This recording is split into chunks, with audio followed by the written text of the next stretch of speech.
Hi there guys and welcome to Dinos Vault once again. Today I'm checking out the new special edition color schemes launched for Yamaha R15 version 2.0, the 2016 model. It is really disappointing to see no upgrades or new models from Yamaha yet for the year 2016.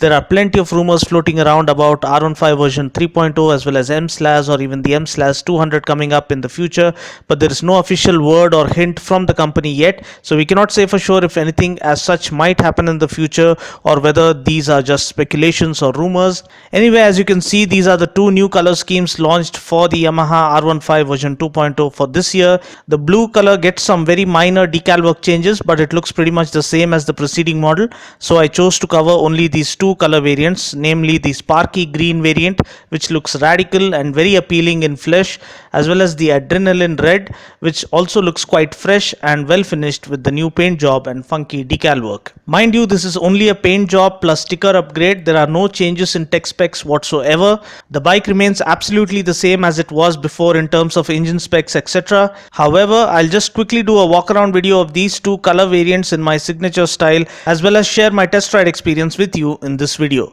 Now, taking a look at its design, the bike was built based on Yamaha's very own Hue Machine technology, which involves studying the form of the motorcycle while it's in motion with the rider riding it.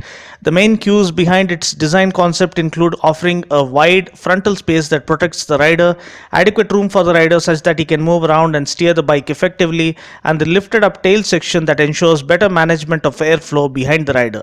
The design is inspired by the top of the line R1 and also resembles the R6 to a great extent. I love the twin headlamp setup. It looks sharp and sexy.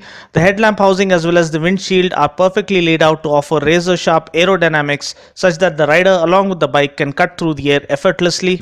Side on, we see that the fairing is beautifully laid out, and this along with the lifted up tail section and the exhaust that is angled upwards gives the bike a proper super sport machine kind of a look. At the back, the tail cowl is sharper and sleeker.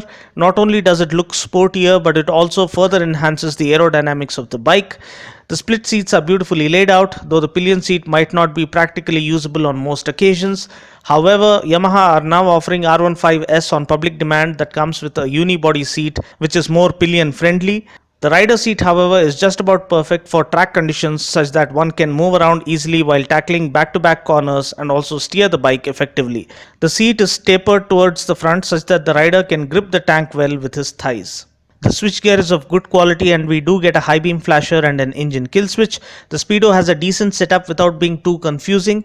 We get an analog tachometer, whereas the digital display contains the speedometer, odometer, 2 trip meters and the F trip meter, which shows how many kilometers one has done on reserve fuel.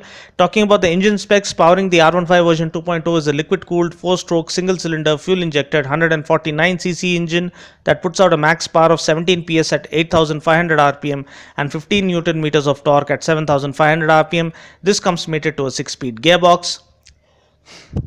Now, talking about my test ride experience, it's been a long time since I rode the R15 version 2.0, so I thought I might as well take it out for a spin.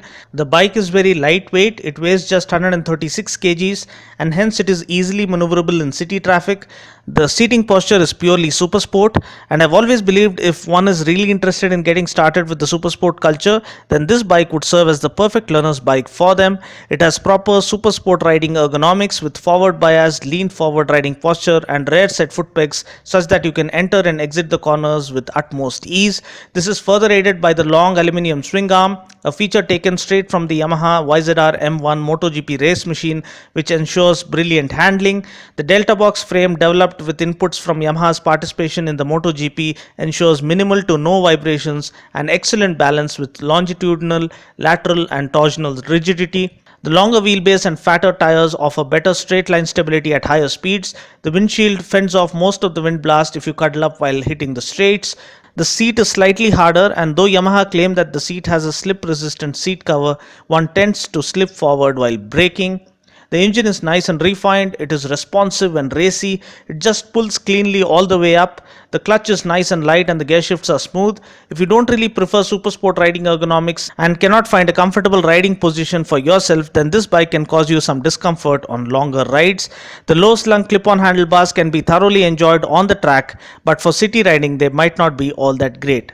Talking about the brakes are quite good on the bike. We get a 267mm disc up front and a 220mm disc at the back. I like the braking on this bike. It was controlled as well as confidence inspiring.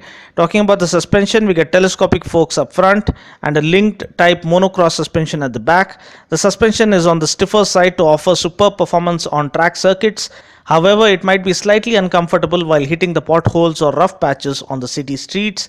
Talking about the wheels and tires, we get 17-inch wheels and tubeless tires. We get a 90 by 80 tire up front and a 130 by 70 radial tire at the back. The tires offer superb road grip and give you the confidence while attacking the corners. Ground clearance is 160 mm, which really comes in handy while riding on our Indian roads. Seat height is 800 mm, which forms a perfect balance for shorter as well as taller riders. Fuel tank capacity is 12 liters. There is no mileage claim as such, but we can expect around 40 to 45 kmpl depending on the way we ride. Please go through my mileage tips link mentioned in the description portion below. Price ex-showroom Hyderabad for the new special edition color variants for the R15 version 2.0 is rupees 1.22 lakhs. So that's pretty much it for now. I just hope you found this video useful. Until next time, this is Dino saying ciao. Take care, God bless, and ride safe.